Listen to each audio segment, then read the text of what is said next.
জুবিন বাবা তুমি মোর কলিজার টুকুরা।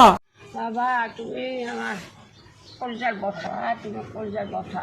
জুবিনৰ ফটোত চুমা খাই এগৰাকী মুছলমান আইতাই প্ৰকাশ কৰিলে মনৰ বেদনা। জুবিনৰ ফটোত বাৰে বাৰে চুমা খাইছে মুছলমান মহিলাগৰাকীয়ে, লগতে জুবিন গাৰ্গৰ বাবে দোৱা কৰিছে।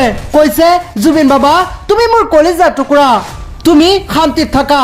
এনেদৰে মুছলমান আইতাগৰাকীয়ে প্ৰকাশ কৰিছে নিজৰ মনৰ বেদনা। এই ভিডিঅ'টো আপোনালোকে যিমান পাৰে শ্বেয়াৰ কৰি দিয়ক, কিয়নো এইবাৰ এগৰাকী মুছলমান আইতাৰ এটি ভিডিঅ' অতিকৈ ভাইৰেল হৈ পৰিছে। আইতাগৰাকীয়ে জুবিনদাৰ ফটোত চুমা খাইছে, লগতে কৈছে জুবিন বাবা তুমি মোৰ কলিজাৰ টুকুৰা, তুমি শান্তিত থাকা। এনেদৰে মনৰ বেদনা প্ৰকাশ কৰিছে আইতাগৰাকীয়ে। সঁচাই এয়াই কৈছে জুবিনদাৰ প্ৰতি থকা মৰম ভালপোৱা। তাহানিও নেদেখা এনে দৃশ্য দেখিবলৈ পাইছে এইবাৰ জুবিন গাৰ্গৰ মৃত্যুৰ পাছতে।